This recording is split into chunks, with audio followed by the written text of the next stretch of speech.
السلام علیکم ورحمۃ اللہ وبرکاتہ۔ الحمد لک یا رب العالمین والصلاة والسلام علی خاتم الانبیاء والمرسلین، اما بعد فاعوذ باللہ من الشیطان الرجیم، بسم اللہ الرحمن الرحیم۔ قال اللہ تبارک و تعالی فی القرآن المجید والقرآن الرشید، انما ولیکم اللہ ورسولہ والذین آمنوا۔ آمنت باللہ صدق اللہ العظیم وبلغنا رسولہ النبی الکریم الامین۔ ان اللہ وملائکتہ یصلون علی النبی یا ایہا الذین آمنوا صلوا علیہ وسلموا تسلیما۔ درود پاک محبت کے ساتھ سبھی حضرات پڑھ لیجئے۔ الصلاۃ والسلام علیک یا سیدی یا رسول اللہ وعلی آلک واصحابک یا سیدی یا حبیب اللہ۔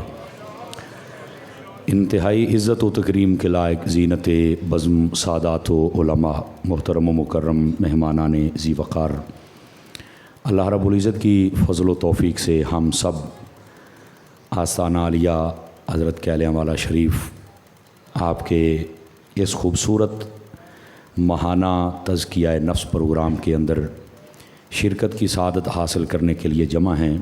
خلاق عالم ہم سب کا حاضر ہونا اپنی بارگاہ اقدس میں قبول و منظور فرمائے۔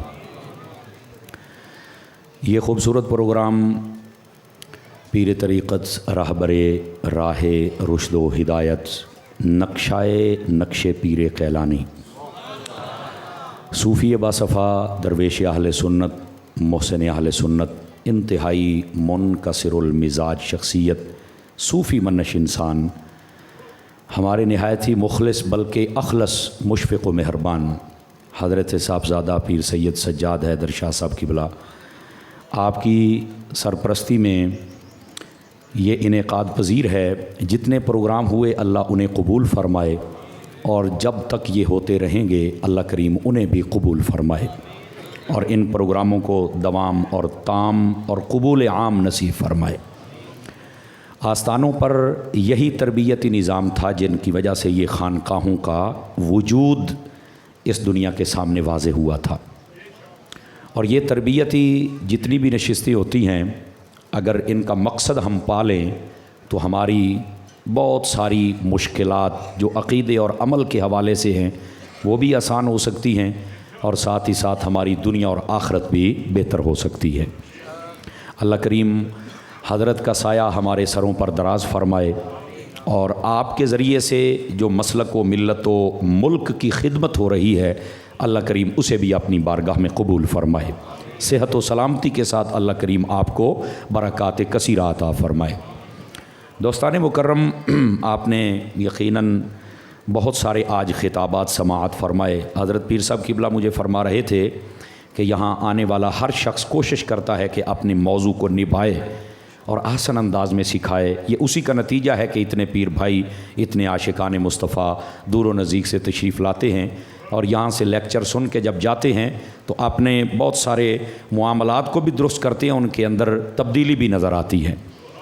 تو احباب، میرا موضوع بھی آپ کے سامنے ہے کہ یہ جو اللہ کے نیک اور برگزیدہ بندے ہوتے ہیں، ان تمام نیک اور برگزیدہ بندوں کو جو اللہ تعالیٰ نے اختیار و طاقت عطا فرمائی ہے، اور وہ اللہ کے دوسرے بندوں کے لیے جو آسانیاں مہیا کرتے ہیں، یعنی جس کو ہم حاجت روا کہتے ہیں یا مشکل کشا کہتے ہیں، اللہ کی عطا سے اس حوالے سے کچھ گزارشات میں پیش کروں۔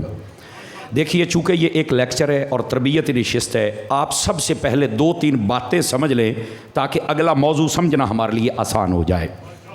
سب سے پہلے آپ اس بات کو سمجھیں کہ یہ جو ولایت ہے نا، ولایت، اس کو اہل سنت بھی مانتے ہیں، اس کو خوارج بھی مانتے ہیں، اور اس کو روافض بھی مانتے ہیں۔ یہ پہلا نقطہ ہے۔ لیکن فرق کہاں پہ آتا ہے؟ یہی فرق ہے جو آپ کو بہت ساری باتیں سمجھا دے گا۔ فرق یہ ہے، جو روافض ہیں وہ کہتے ہیں ولایت ہم مانتے ہیں، لیکن ولایت مخصوص بھی ہے اور منصوص بھی ہے۔ وہ کہتے ہیں مخصوص ہے تو صرف اہل بیت کے لیے، منصوص اس لیے کہ جیسے وہی نبی کے لیے ہوتی ہے اور وہ منصوص ہوتا ہے، ویسے یہ امام بھی اور ولی بھی ان کا جو ہوتا ہے وہ منصوص ہوتا ہے، جبکہ یہ دونوں باتیں باطل ہیں۔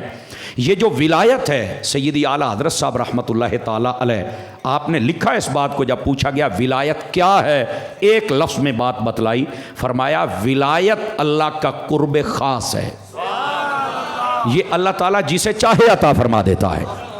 اس کے عطا ہونے کے ظاہری اسباب وہ تین ہوتے ہیں۔ موبائل سے نکلیں گے میرے بیٹے، فرنٹ سیٹوں پر بیٹھ کر موبائل نہیں آپ استعمال کر سکتے، دھیان میری طرف رکھیے۔ اس ولایت کے عطا ہونے کے تین اسباب ہوتے ہیں، یہ یاد رکھ لیجئے۔ ایک ہوتا ہے کہ بندہ مادر زاد ولی ہو، ٹھیک ہے، اس کے اندر ماں باپ اور ان کی نیکیاں اور آباء و اجداد میں سے کوئی ایسا نیک ہوتا ہے کہ جس کے صدقے میں اور ایسی حلال کی کمائی، پاکیزہ کمائی، پاکیزہ طہارت دل کی دماغ کی ہوتی ہے کہ اللہ اس کے صدقے میں جو بیٹا یا بیٹی عطا کرتا ہے وہ پیدا ہوتے ہی ولی ہوتا ہے۔ سمجھ آئی؟ یہ محض اللہ کا کرم ہے، سبحان اللہ، یہ پہلی بات۔ دوسرا طریقہ جو ولایت عطا ہونے کا ظاہری سبب ہے وہ ہوتا ہے کسی کی نگاہ کا ہو جانا۔ آپ کسی اللہ والے کے پاس پہنچے، آپ پر نگاہ پڑ گئی، آپ کا کام ہو گیا۔ اور یاد رکھیں یہ جو نگاہوں والا کام ہے نا، یہ قرآن مجید سورۃ القلم میں اس مسئلے کو بیان کیا گیا۔ وَإِن يَكَادُ الَّذِينَ كَفَرُوا لَيُزْلِقُونَكَ بِأَبْصَارِهِمْ لَمَّا سَمِعُوا الذِّكْرَ وَيَقُولُونَ إِنَّهُ لَمَجْنُونٌ۔ اس کے پہلے حصے میں ہے کہ کافروں نے کہا کہ جتنے قریش کے اور قریب کے قبیلوں کے وہ لوگ ہیں جن کی نظر بڑی لگتی تھی اور ان کا نظر لگنا بڑا مشہور تھا، وہ کہنے لگے ہم نے باقی سارے مقابلے کر لیے اس نبی کے، اس نبی کو نظر نہیں لگی اور کوئی ہم اس کا مقابلہ نہیں کر سکے، تم نظر لگاؤ، چونکہ العین حق، یہ جو نظر لگنا یہ حق ہے۔ اور نبی پاک علیہ السلام کی حدیث شریف کے مطابق فرمایا یہ نظر ہی ہے جو اونٹ کو ہنڈیا میں ڈال دیتی ہے اور بندے کو قبر میں ڈال دیتی ہے، اتنی نظر بد ہوتی ہے۔ یہیں پر مفتی احمد یار خان نعیمی نے ایک بڑا خاص جملہ لکھا، ذرا دھیان کیجئے گا۔ وہ کہتے ہیں لوگوں یہ سمجھو تو صحیح نا، اگر نظر بد سے بیڑا غرق ہو سکتا ہے تو نظر صحیح ہے ڈوبا ہوا تر بھی جاتا ہے۔ یہ ہے مسئلہ جس کو سمجھنا۔ اب سمجھ آئیے آپ حضرات کو، یعنی یہ سارا مسئلہ آپ کو سمجھ آ جانا چاہیے۔ اور یہاں پر یہ آپ تبیان القرآن بھی پڑھ لیں، اس میں بھی ہے، روح البیان و دیگر جتنی تفاسیر ہیں۔ فرمایا یہ نظر اصل ہے کیا؟ فرمایا اس نظر میں سے قوت ہوتی ہے، یا تو اس کے اندر تیزی اور ترشی زیادہ ہوتی ہے، وہ اگلے کا بیڑا غرق کر دیتی ہے، یا اس کے اندر رحمت اور کمال ایسا ہوتا ہے کہ وہ اگلے کو یا ابو بکر بنا دیتا ہے، یا عمر بنا دیتا ہے، یا عثمان یا علی بنا دیتا ہے۔ اب آپ سمجھ آ رہی ہے آپ حضرات کو؟ تو یہ دوسرا سبب ہوتا ہے۔ یہ آپ مت سمجھے کہ نگاہ سے کچھ نہیں ہوتا۔